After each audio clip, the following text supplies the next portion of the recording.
Mes sœurs, mes frères, bienvenue en cette méditation sur les textes de ce lundi 11 septembre 2023, en cette 23e semaine du temps ordinaire. Jésus-Christ est Dieu, l'alpha et l'oméga. Qui est Jésus-Christ? Si on devait le dire en une phrase, nous dirions ceci. Jésus-Christ est scandale. Dans sa lettre aux habitants de Colosse, l'apôtre Paul nous dit qu'il ne vit que pour faire connaître ce mystère qui court depuis les siècles anciens et qui amène chaque personne, comme il le dit, à sa perfection dans le Christ. Si le Christ amène à la perfection, c'est qu'il est lui-même parfait et que rien ne l'est plus que lui. Paul va encore plus loin en disant que Jésus-Christ concentre toute la connaissance et la sagesse de l'univers. Il nous fait accéder, dit-il, à la plénitude de l'intelligence dans toute sa richesse et à la vraie connaissance du mystère de Dieu. En lui se trouvent cachés tous les trésors de la sagesse et de la connaissance. Dans l'évangile du jour, l'évangile de Luc, sur la question du sabbat que nous avions étudié la semaine dernière, Jésus s'autorise à briser le sabbat en guérissant devant les pharisiens la main paralysée d'une personne. La loi prévoyait la possibilité d'agir médicalement qu'en cas d'extrême urgence un jour de sabbat, car le sabbat est là pour permettre aux humains de se placer dans une autre temporalité, une sorte de temps suspendu dans la plénitude et le repos de Dieu.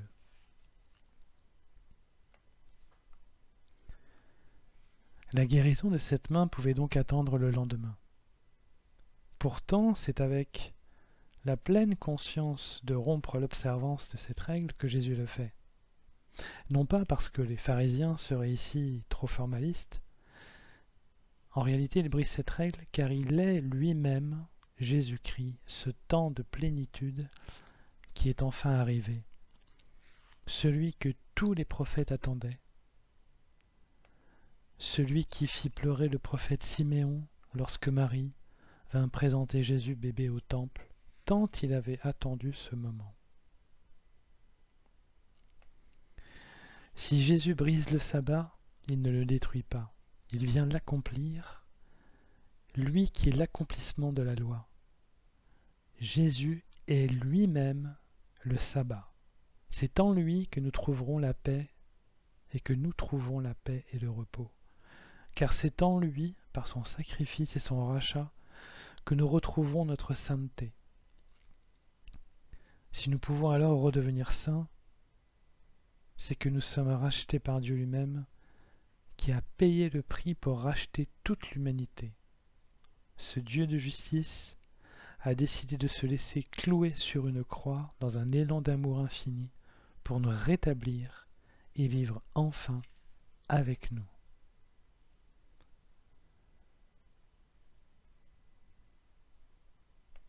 Cette crucifixion de Dieu,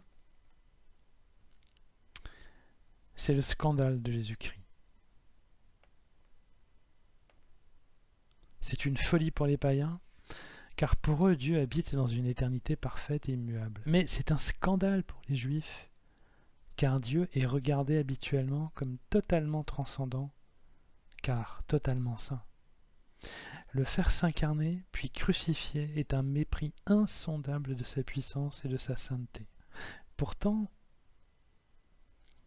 Dieu nous a tellement aimés qu'il a accepté de renoncer à sa puissance tout en gardant la sainteté et la justice.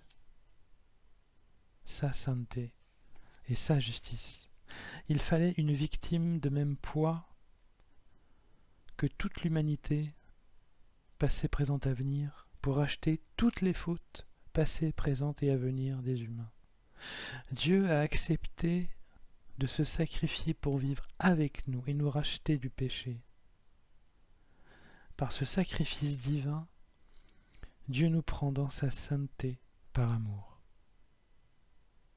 Le Dieu visible, qui qui se sacrifie pour nous dans l'histoire humaine, c'est Jésus. Mes sœurs, mes frères, cela signifie que les temps sont déjà consommés et que le plus important est déjà accompli dans l'histoire. Dieu a déjà racheté son peuple à très grand prix, puisqu'il y a mis toute sa personne et y a sacrifié toute sa puissance. C'est ce message d'amour fou que Dieu a pour nous, que tout le Nouveau Testament s'évertue à faire connaître, en particulier les lettres des apôtres.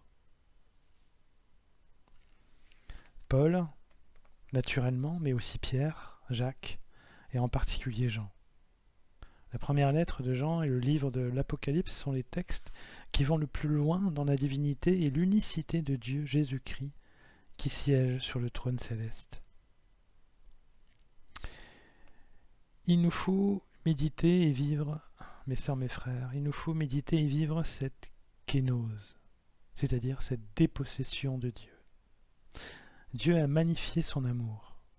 Il était amour déjà par la création de la terre et des humains, puisqu'il a accepté de sortir de lui-même pour engendrer et aimer son engendrement. Mais il a été amour par excellence, en renonçant à tout pour habiter parmi nous en Jésus-Christ, vrai homme et vrai Dieu.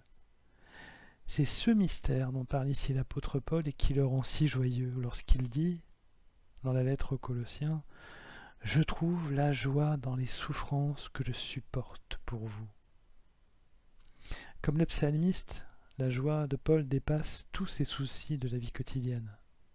Il s'écrie « Lui seul est mon rocher, mon salut, ma citadelle, je reste inébranlable. »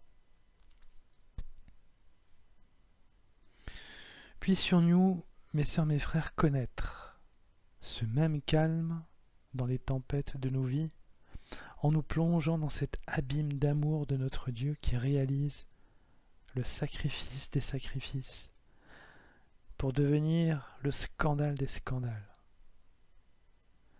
Jésus-Christ est Dieu, alpha et oméga de tout, en qui toute la création rend hommage et se réjouit, et avec qui elle sera complètement transformée à son retour, lorsqu'elle fusionnera avec son Créateur, Logos, Verbe divin. Que dans nos malheurs, nous ayons toujours, dans notre cœur, l'immense amour de notre Dieu pour nous.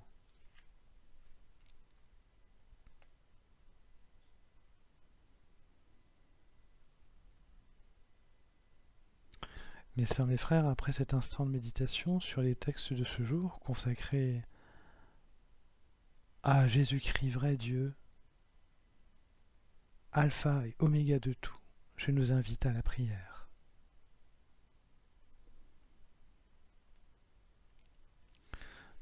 Ô Seigneur Jésus-Christ, toi qui es la preuve incarnée du Dieu aimant et vivant, avec nous, les humains. Toi qui es amour total et désintéressé, sacrifice des sacrifices, scandale des scandales. Rends-nous dignes de ce que tu es, en suscitant en nous une incessante louange et le service aimant aux autres pour ta seule gloire. Que ton être soit magnifié et exalté lorsque nous parlerons de toi, lorsque nous parlerons en ton nom très saint. Nous annoncerons ta venue au soleil et à toute la création qui s'impatiente. Nous chanterons ton amour aux humains qui peinent. Nous crierons notre joie à tue-tête pour te célébrer et pour être avec toi et en toi. Toi qui es vérité, justice et amour et beauté. Toi, Jésus le Christ. Amen.